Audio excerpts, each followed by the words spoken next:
ladies and gentlemen. I'm Katie Couric. And I'm Cecilia Vega. And this is your nightly news. Tonight we have a breaking news story about a deadly outbreak of measles and leptospirosis being spread among America's farms and seeping into their homes. The growth of our industrial cities and poor sanitation standards in agricultural life has led to an outbreak of these diseases. Stay tuned for a riveting expose on the crowd diseases and its link to agriculture right after the break. Amen. Dig in. This pork tastes delicious. Agreed. Did you change the recipe? No, honey, I just switched to Smithfield. Smithfield Food. Ham, history, and hospitality. For those of you just tuning in, tonight we are uncovering the truth behind the crowd disease epidemic among America's cities and farms. We are now going to go to Paula Ferris at Seattle Grace Memorial Hospital in Washington. Paula, are you with us? Hello, we are outside the world-renowned Seattle Grace Memorial Hospital with Dr. Christina Yang, an epidemiologist here at the hospital who has been studying the effect of crowd diseases on America's urban centers with her partner, Dr. Meredith Gray. Dr. Yang, can you tell us a little bit about what a crowd disease is and how it's spread? So, a crowd disease is an infectious disease that needs a sufficiently large human population in a really densely packed area in order to spread. Through my research, I found that the epidemic spreads extremely quickly and efficiently, so it's very easy for the whole population to get exposed in a really short amount of time. So these are the facts. How large exactly is the ideal population for this disease to spread? About over 500,000 people would be needed for measles. So it can't sustain itself in a small groups such as hunters and gatherers because everyone would either die or recover really quickly. And so it can't survive to evolve. And large urban centers would be most at risk. So in the Faroes Islands, the population was around 8,000, and so that wasn't enough. And so the virus could not be spread. That's interesting. What else can you tell me about the disease that they might like to know? The disease spreads really rapidly, so the prolonged period for the disease is shorter than a common disease such as for the flu. So cities are the center for mass dispersal of the disease because people are in really close contact with each other and they have a greater chance of being able to intercept the disease. Okay, very interesting.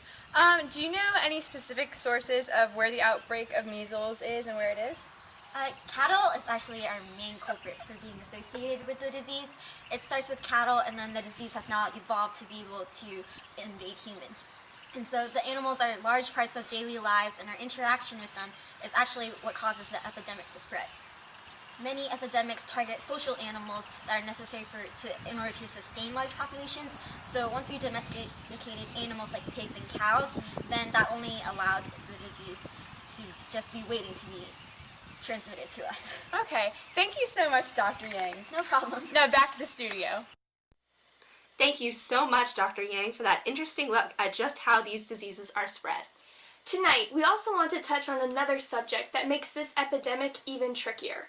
Not only can these crowd diseases be a cause of farm and agricultural animals, but everyday pets, such as dogs and cats, can carry these epidemics as well. Leptospirosis is a bacterial disease that is transmitted to humans from dogs.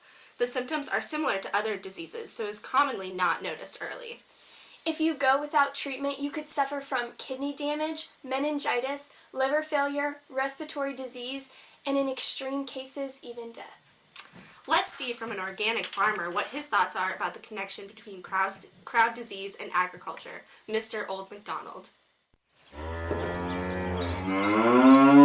Wow, guys. It's the first Friday of spring. Mr. McDonald, how are you today? I'm doing mighty fine, little lady. Well, great. Can you talk to me about the connection between the development of agriculture and the existence of crowd diseases? Why, yes, of course.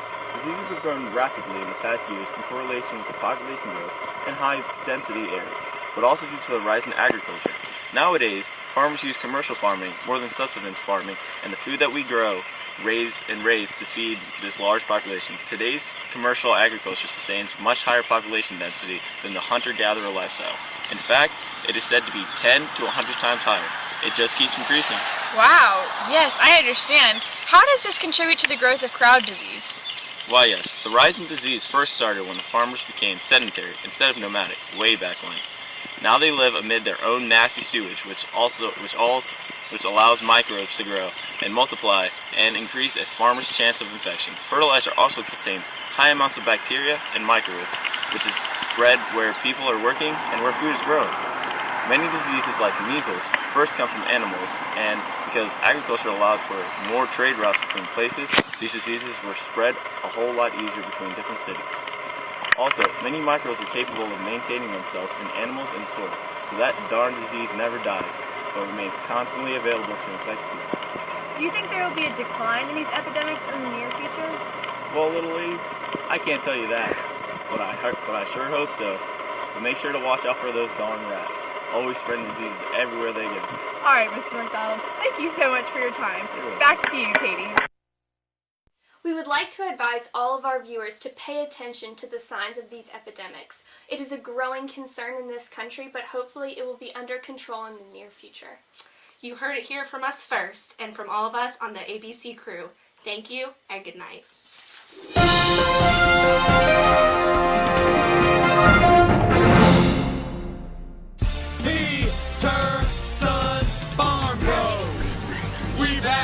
All I do is farm, farm, farm, no matter what. Got farming on my mind, I can never get enough.